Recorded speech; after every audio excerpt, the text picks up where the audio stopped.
Bonjour, c'est Camille. Aujourd'hui, je vous fais cette petite vidéo pour vous parler de la malocclusion dentaire chez les lapins, ainsi que de la malocclusion molaire. Alors, c'est une maladie assez récurrente chez les lapins, surtout dans les élevages où on n'est pas conscient de cette maladie, parce que souvent il y a de la méconnaissance vis-à-vis de cette maladie. Alors, il faut savoir tout d'abord que les lapins, ils ont les dents qui ne cessent jamais de pousser. Donc, il faudra régulièrement qu'elles soient usées tout au long de leur vie. C'est très important ça. C'est comme les cochons d'Inde, c'est des rongeurs qui ont les dents qui ne cessent jamais de pousser. Et ça reste des herbivores stricts. Alors ce qu'il faut retenir sur la malocclusion dentaire, c'est que c'est une maladie assez simple à détecter quand même. Parce qu'on va voir au niveau de la dentition que les dents se recourbent soit vers l'intérieur, en direction du palais, soit vers l'extérieur, en direction des gencives. Voilà, ça c'était le petit point. En comparaison de la malocclusion molaire qui, elle, est plus compliquée à repérer. Parce que le plus souvent, il vous faudra une consultation chez le vétérinaire. C'est plus un professionnel qui va réussir à la détecter. Bon, pour la malocclusion molaire, elle est assez simple par contre à détecter. Enfin, par les symptômes, je veux dire. Parce que bon, pour la repérer réellement, il vous faudra un vétérinaire. Mais bon, il y a des petits symptômes qui vont vous dire que déjà, il y a un souci. Ça va être par exemple un manque d'alimentation chez votre lapin. Le lapin arrête de s'alimenter ou s'alimente très peu.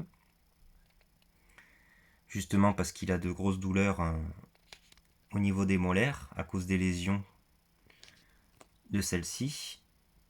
Et après, la seule solution préventive à cette maladie, ça va rester de donner régulièrement tout au long de la vie du lapin des déchets verts, du foin à volonté, tout ce qui va lui permettre une mastication régulière et du coup de limer ses dents tout simplement. Après, ce qu'il faut surtout éviter, c'est de vouloir faire le vétérinaire soi-même. Bon, ce qui est vaccin, c'est assez simple à faire, voilà. Une fois qu'on a le coup, il n'y a rien de compliqué, même s'il faut rester vigilant. Il faut les piquer comme il faut parce qu'on peut les paralyser à vie, il faut savoir, les lapins, ou leur créer des œdèmes. Donc, chaque chose qu'on fait, il faut le faire correctement et prendre le temps, je dirais. Mais par contre, je vous déconseille fortement de couper les dents des lapins. Là, faut vraiment aller voir un vétérinaire ou, comme je vous dis, en préventif, de leur proposer une alimentation adaptée qui va leur permettre une mastication régulière. Voilà, parce qu'après, il y a des pinces qui se vendent exprès pour couper les dents, mais bon, ça reste plus à la portée des vétérinaires, je dirais. Faut pas s'amuser à ça parce que ça risque de provoquer des fissures dans les dents de votre lapin et du coup beaucoup de complications par la suite. Voilà. Bon, du coup, la malocclusion dentaire, elle est le plus souvent due à... Enfin, il y a plusieurs raisons. Ça peut être soit génétique, donc ça va être des problèmes dentaires qui seront décelés dès le plus jeune âge, parce que ça va être génétique des parents, du coup. Un effet chronique et transmissible d'une génération à une autre. Donc là, comme je dis, c'est un peu le même but que le cannibalisme. Quand vous voyez que vous avez des lapins qui ont des soucis comme ça et que ça peut être génétique comme le cannibalisme, le but c'est de ne pas garder ces lapins-là, tout simplement, je vous le conseille, parce que vous allez avoir de gros soucis dans votre élevage et il vaut mieux s'en prévenir. C'est malheureux, mais quand c'est des problèmes génétiques comme ça, il faut éviter. C'est comme la consanguinité, il vaut mieux bien la gérer. Il y a des problèmes comme ça qui vaut mieux éviter. Donc ça, c'était le petit point que je voulais ajouter. Alors du coup, pour éviter d'avoir tous ces soucis de malocclusion, comme je vous dis, ça va être une alimentation avec beaucoup d'aliments à ronger tout au long de la journée et en quantité suffisante, bien sûr. Il ne faudra jamais que le lapin ne manque d'alimentation à mastiquer. Donc ça va être tout ce qui est foin à volonté, parce que le foin, il faut savoir que c'est très long pour lui à mastiquer. Il va le mastiquer pendant des heures pendant la journée. Donc ça va user régulièrement les dents et entraîner la mastication. Donc c'est très bon contre la malocclusion dentaire. Ça va être aussi de proposer du foin, pareil, hein, si vous, de la luzerne. Si vous n'avez pas de foin, vous pouvez proposer de la luzerne. C'est exactement pareil, il n'y a pas de souci. Ça fera le même effet. Après, moi, ce que je conseille, c'est de proposer tout ce qui est boîte fruitier. C'est des boîtes tendres qui sont très bons pour eux à ronger, qui sont riches en silice. Enfin, c'est très bon pour la mastication. Tout ce qui va être alimentation très fibreuse. Donc ça va être par exemple les palmes de palmier. Bon, bien sûr, vous coupez les piquants, mais je parle juste des palmes. Il y aura tout ce qui est phormium, cordyline, qui sont des plantes méditerranéennes qu'on retrouve souvent dans nos jardins. Moi, je sais que je les taille régulièrement, donc ça, ils adorent, hein. C'est une alimentation très riche en fibres, du coup qui va bien limer les dents et qui est très bon pour eux, hein. Pour le système digestif, il faut des fibres. Voilà. Bon, après, ce qu'il faut retenir aussi, c'est qu'il va falloir contrôler l'apport nutritionnel des granulés, hein. Ça, c'est très important. Il faut bien connaître votre granulé, bien, bien vérifier qu'il soit très pauvre en tout ce qui va être maïs, en graines en fait, hein. Le but, ça va être qu'il soit très riche en luzerne, toutes ces choses-là, hein. Il peut y avoir plein de choses, mais à éviter surtout tout ce qui est céréales. Le sucre, le maïs, voilà. Bon, des fois, il y en a un petit peu dans les granulés. S'il y en a un petit peu, c'est pas gênant, mais il faut qu'il y en ait une très petite part par rapport au reste de l'alimentation. Parce qu'il faut retenir qu'un lapin, c'est un herbivore strict. Et le souci, c'est que quand il vous propose des granulés, c'est souvent des granulés pour l'engraissement. Et le problème, c'est qu'il y a souvent du maïs, des graines dedans. Et le lapin n'a pas une dentition adaptée, ni un système digestif adapté pour digérer les graines. Voilà. Après, je vois qu'il y a beaucoup d'éleveurs qui les nourrissent avec du maïs. Voilà. Bon, après, ça peut être par inadvertance, hein, on ne connaît pas le régime du lapin. Mais je vous le déconseille parce que vous allez créer un déséquilibre du système digestif. Et les lapins ne supportent pas qu'il y ait de déséquilibre alimentaire, de carence. Ils sont très fragiles en fait au niveau du système digestif. C'est la règle d'or avec les lapins. Ça peut être un élevage très simple, comme si vous respectez pas ce critère, vous pouvez perdre énormément de lapins. Vous allez voir qu'ils vont avoir les déjections qui... Il y aura beaucoup de diarrhée. Ça peut être un signe aussi pour repérer un déséquilibre alimentaire, hein. Toujours regarder les excréments. J'arrive plus. Voilà. Alors, ce qui va être important de regarder dans votre granulé, bon, c'est qu'il y ait très peu de graines, hein. Voilà, tout ce qui est maïs et tout ça. Le mieux, c'est qu'il y ait de la luzerne, pulpe de betterave, toutes ces choses-là. Il n'y a pas de souci, hein.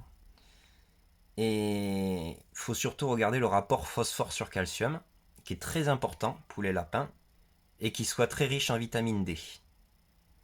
Dans les autres vitamines aussi, mais surtout vitamine D et phosphore et calcium.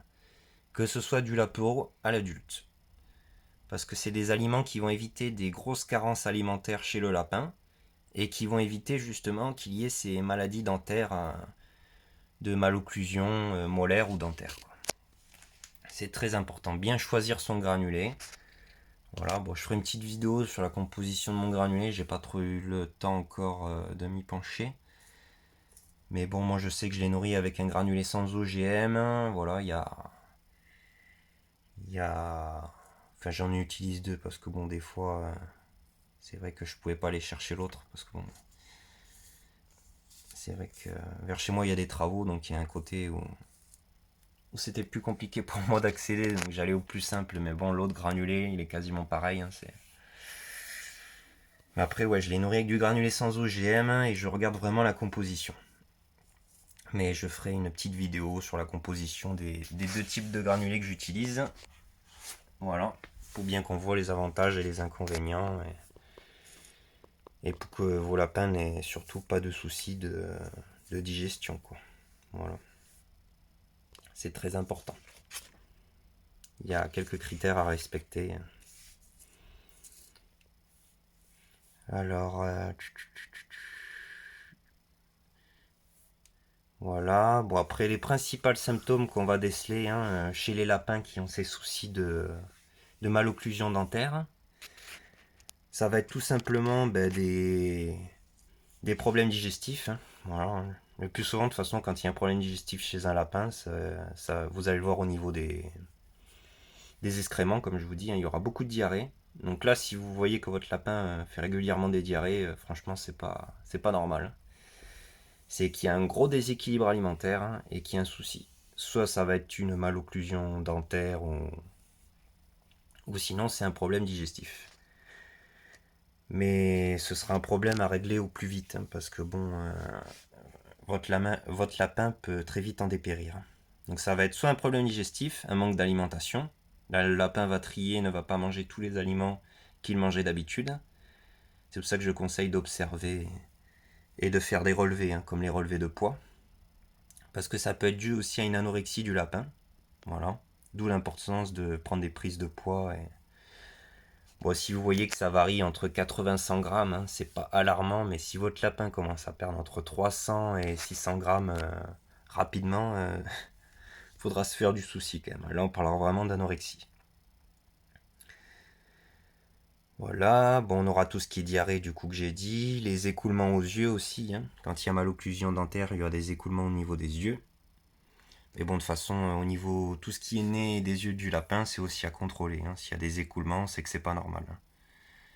Voilà, il peut y avoir le coryza, il peut y avoir le myxomatose, enfin il y a beaucoup de tout ce qui est. Il faut toujours que le lapin ait les yeux, le nez, voilà, et la dentition qui soit saine, bien sûr.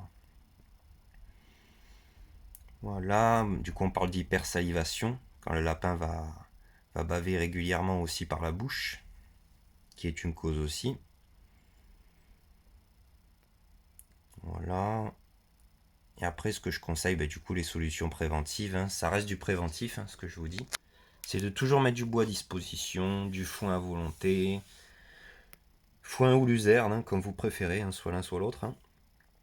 Et surtout de privilégier les déchets verts, hein, qui sont vert foncé. Ça va être très important parce qu'ils sont très riches en silice. Donc ils vont user plus vite les dents et c'est beaucoup plus important pour le lapin pour son alimentation. Voilà. Après, il ne faut pas en proposer en quantité énorme, il faut toujours rester raisonnable. C'est surtout le foin et la luzerne à volonté. Parce que le problème, c'est que si vous proposez trop d'alimentation vert foncé à votre lapin, vous allez lui provoquer des diarrhées également, quoi. Il ne faut pas trop de feuillage, hein, c'est un juste milieu. Voilà. Il ne faut pas que ce soit l'alimentation de base, hein, c'est plus comme un complément, je dirais. C'est surtout foin et volonté, là, vous pouvez y aller. Vous pouvez y aller. Après, tout ce que je vous dis là, ça reste des solutions préventives, hein, principalement. Parce que le problème, c'est que si vous faites pas ça et que vous avez les soucis de malocclusion dentaire, mais là, ce sera plus compliqué à gérer, hein. Bon, si c'est pas un stade trop avancé, vous pourrez encore le réguler. Mais si c'est un stade trop avancé, il faudra aller voir le vétérinaire, hein. Il n'y aura pas d'autre solution, hein. Comme je vous dis, vous amusez pas à limer ou à couper les dents, parce que là, c'est vraiment. Faut vraiment que vous passiez par le vétérinaire. Il n'y aura que lui qui sera apte à soigner votre lapin correctement. Voilà.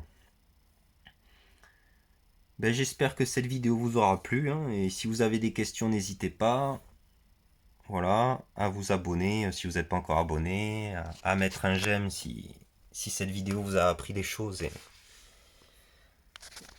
et voilà, et à partager. Voilà. Bon ben merci, et si vous avez des questions, hein, ben, n'hésitez pas en commentaire à me les poser, hein, je n'hésiterai pas à y répondre. Voilà, moi je remercie tous ceux qui se sont abonnés à ma chaîne, hein. Maintenant on est plus de 70, 76 précisément, hein. Ça fait plaisir quand même. J'ai démarré la chaîne il y a à peu près un mois. Donc ça fait plutôt plaisir, hein, de voir qu'on est suivi par autant de personnes. Voilà, et n'hésitez pas à me partager vos expériences, hein, s'il y en a qui ont eu les soucis de malocclusion dentaire. Moi de mon côté je n'ai pas eu de soucis, bon parce que je connais, cette maladie en fait, hein, tout simplement, donc je sais m'en prévenir, hein, c'est un peu comme tout, hein. C'est très important en fait quand on démarre un élevage de pas se dire je vais me lancer dans l'élevage des lapins comme ça. Il faut connaître tout ce qui est maladie, tout ce qui va être exigence, hein, c'est très important. Voilà, pour pas justement être débordé par la suite. Ça vous évite beaucoup de soucis, beaucoup de frais aussi, parce que bon, du coup, sinon vous allez devoir passer par un vétérinaire et vous aurez des complications. Voilà. Ben merci, hein, et bonne journée, hein. Au revoir.